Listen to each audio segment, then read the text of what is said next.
ucapkan terima kasih sebesar-besarnya. Ini sangat di luar dugaan saya gitu ya, bahwa akan diterima seperti ini. Saya kira tadi cuma mampir sebentar gitu, tapi kok loh, ini kok semuanya jadi parkirnya penuh sekali. Ada apa nih Bu? Gitu. Rupa-rupanya sudah disiapkan acara yang sangat meriah seperti ini. Ini membuat saya sangat terharu. Terima kasih semuanya. Nah, orang tua saya polisi, jadi saya ikut. Ayah saya Kapolres Jayawijaya yang pertama dulu. SD saya pindah-pindah dari Wamena ke Sorong, ke Biak, dan kemudian ke Jayapura. Saya lulus SD di Jayapura di Kristus Raja 25.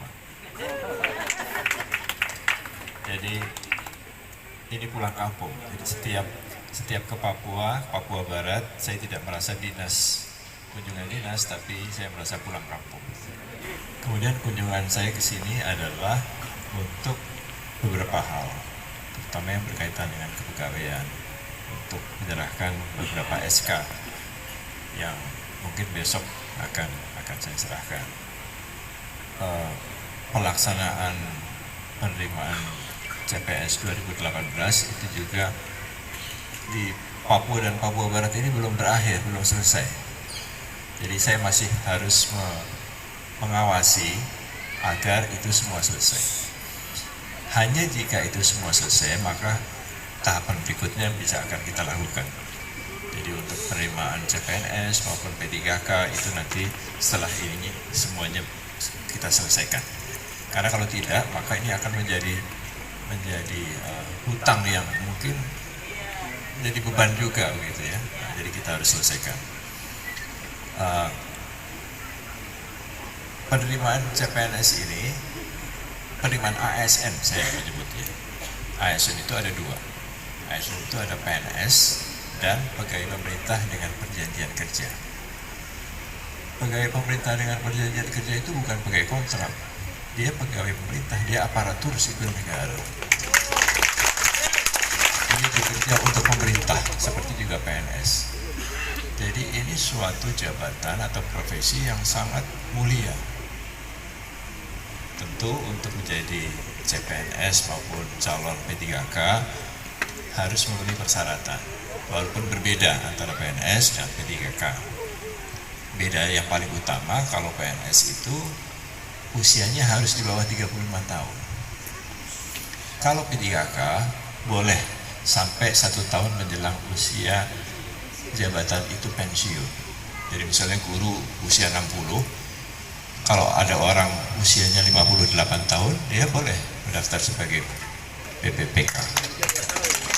Jadi tidak ada masalah dengan usia. Dan ujiannya juga sedikit berbeda. Kalau PNS itu ujiannya adalah seleksi kompetensi dasar dan seleksi kompetensi bidang.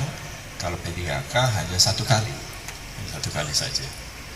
Nah tentu juga harus misalnya guru diambil atau dipilih guru-guru yang memang mampu dan memiliki kompetensi untuk mengajar. Karena kasihan nanti murid-murid siswa-siswa itu kalau guru-gurunya tidak memiliki kompetensi untuk mengajar, ya. Jadi kita sama-sama tahu bahwa kita memerlukan guru-guru yang bagus, kita memerlukan dokter atau perawat yang bagus juga. Nah, dokter ini juga banyak yang berminat menjadi PPPK karena mereka tidak ingin terus-menerus menjadi PNS. Banyak sekali dokter yang ingin hanya sebentar saja melakukan pelayanan publik, kemudian dia kembali untuk bekerja sebagai dokter. Kita itu kekurangan dokter banyak sekali karena pekerjaan dokter di luar PNS sekarang sedang menjamur. Banyak sekali rumah sakit di Jakarta yang butuh dokter, rumah sakit swasta. Jadi dokter yang mau menjadi PNS itu sedikit sekali. Nah, kita bersaing dengan dokter di rumah sakit swasta itu. Anak saya kebetulan dokter di rumah sakit daerah Pasar Minggu di Jakarta. Dia barusan diterima. Dari 40 dokter itu hanya 6 yang PNS.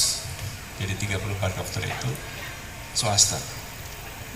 Nah, ini kita perlu mengikat mereka supaya mereka bekerja lebih lama untuk melayani publik sebagai P3K. Karena kalau tidak, mereka kemudian kerja di rumah sakit swasta yang bayarannya lebih lebih tinggi, gajinya lebih tinggi.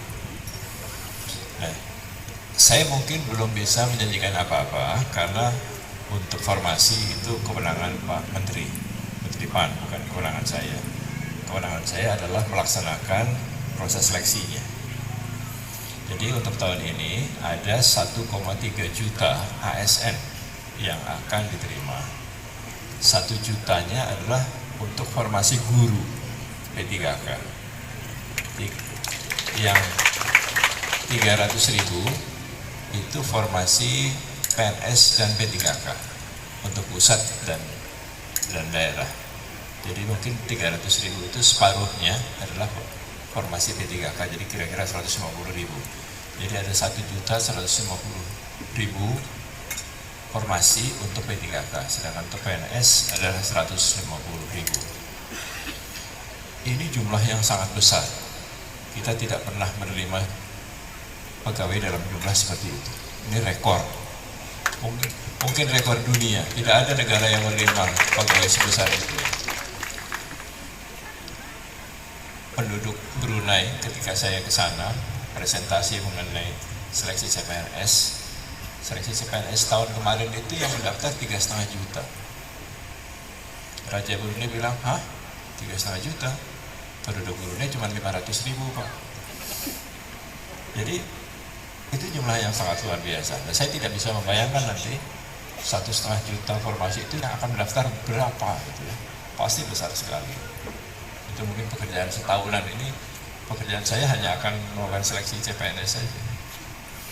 Nah, untuk supaya cepat, teman-teman di Kemdikbud nanti akan membantu proses seleksinya. Jadi khusus guru, nanti seleksinya melalui sistem UNBK. BKN yang tetap akan mengawasi, mengkoordinasi, tapi tesnya nanti di sekolah.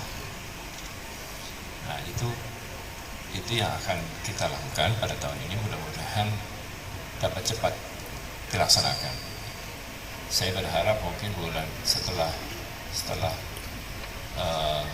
puasa lah, itu mungkin kita akan sudah bisa memulai proses seleksi ASN ini. Saya kira demikian, dan sekali lagi saya mengucapkan terima kasih kepada Pak Bupati, para pimpinan di jajaran Kabupaten Sorong Selatan, dan tentu saja para calon-calon ASN yang saya cintai. Ini terima kasih saya disambut seperti ini. Biasanya saya di demo. Nah, ini disambut dengan cinta luar biasa, betul. Ya. Nah, biasanya kemarin di Manokwari saya turun dari pesawat di demo saya. Ini tidak demo, ini adalah bagian dari masyarakat yang menyambut saya dengan penuh sukaria, gitu ya. Ini ajaib betul. Jadi terima kasih sekali, saya terharu. Mudah-mudahan nanti formasinya banyak dan bisa diterima semuanya. Saya kira demikian, Pak Bupati. Terima kasih. Bila itu hikmah jaya. Assalamualaikum warahmatullahi wabarakatuh.